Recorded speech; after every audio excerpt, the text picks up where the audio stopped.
28 run plays last week against Tampa, but Dak Prescott audibled out of 12 of them. Dallas averaged nearly 5 yards per play on those changes, and offensive coordinator Kellen Moore was all for the audibles, saying, quote, "Those opportunities presented itself. I love that Dak took them."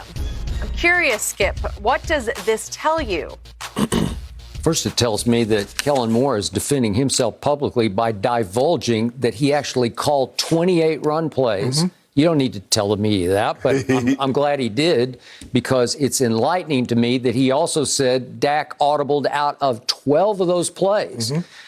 Who is Dak's best friend by far on the team? It's just like they are truly joined at the hip. Mm-hmm. Drafted same year, that they are besties. Mm-hmm. And Zeke is not going to love letting that sink in, because he knows he was out there for most of these plays, that his number got called and then it got uncalled by the quarterback. Mm-hmm. And at some point, his pride's going to kick in, and he's not going to love this, because they wound up throwing 58 passes to 18 running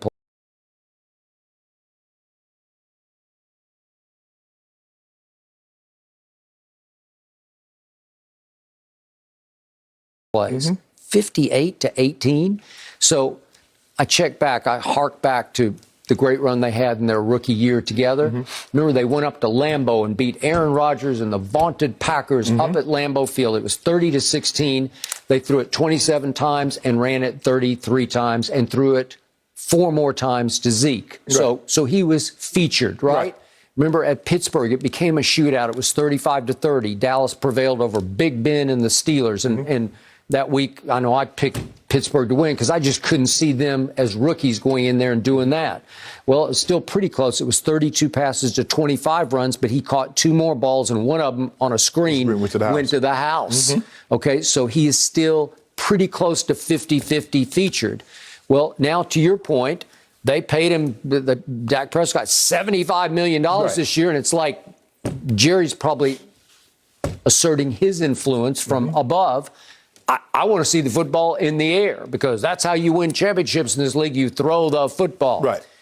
I still think there's a huge place in winning football for the run. And Tom Brady would be the first to tell you that, because you watch what they'll do against Atlanta. They'll get, I know Ronald Jones he was pouting and sulking over his early fumble, wound up in the doghouse for the rest of the game. And then Aaron said yesterday, he will start this game and he will be featured in this game. Mm-hmm. And Brady has no problem with that. Right. He loves to hand it off to playoff Lenny or Rojo, right?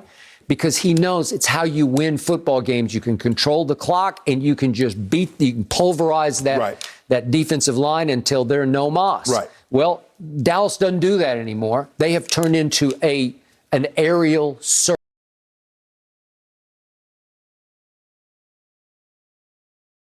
to be featured more, and Dak on called runs is going to have to hand it off. No, Skip, this is where you and I disagree. I think the thing is, this is what Dak is supposed to do. What you're supposed to do, you're supposed to get out of a bad play and get to a good play, and get a good play to a great play. The box will determine if we're going to run the ball or not. But sometimes that's a little subjective. Yeah. You might have just a gut feeling, I love this matchup I got. But, Skip, first of all, you didn't love the matchup of them actually running the football against Tampa anyway. So but again, maybe down the road you might have a legit argument. But trying to run the ball against the number 1 rush defense in all of football last year, when they averaged giving up about 80 yards a game. It did work. But listen, Kellen Moore is what Kellen Moore is saying, don't look at me. Skip, I called him. It's kind of like, we go to the line, we got 2 plays called. We're going to let the box determine whether we're going to run it or throw it. Light box, we're running it. Heavy box, we're throwing it. And Skip, you got to, did that guy have, what he throw for 403, 405, something like that with 1 pick? So when you look at it, you look at Dak, it shows me he has complete command of this offense. He understands what's being asked of him, what's being expected of him, and he's going out and do it. I can assure you, Peyton Manning goes to the line and he's check.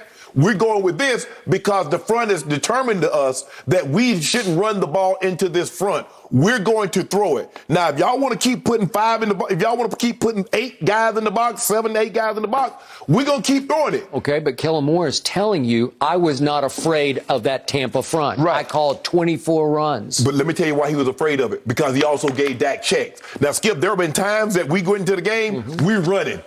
We run it, don't care. Well, you guys in Denver, you just ran it no matter what the box said. Because we didn't care about what front. And another thing, Skip, is that we tried on the road, you try to minimize the checks because why? Crowd noise. Now, last year, it wasn't no crowd, so you don't really care. You're going to be able to hear. But normally when you go on the road, you try to minimize the checks because you might hear the heck of a guy, he thought you said Hunt, you saying check, and he's a false start. Did not happen. Exactly. Yeah. So it tells me that they have a lot of confidence in Dak. Dak understands this offense. He has a lot of confidence that, you know what? I know what's asking me. I can read this defense. They got a really heavy box. We're going to throw this football. Oh, y'all light up front? We're going to run it. Better run it Sunday. Guys, listen up to this. Is Tom Brady trolling on social media again? We have details.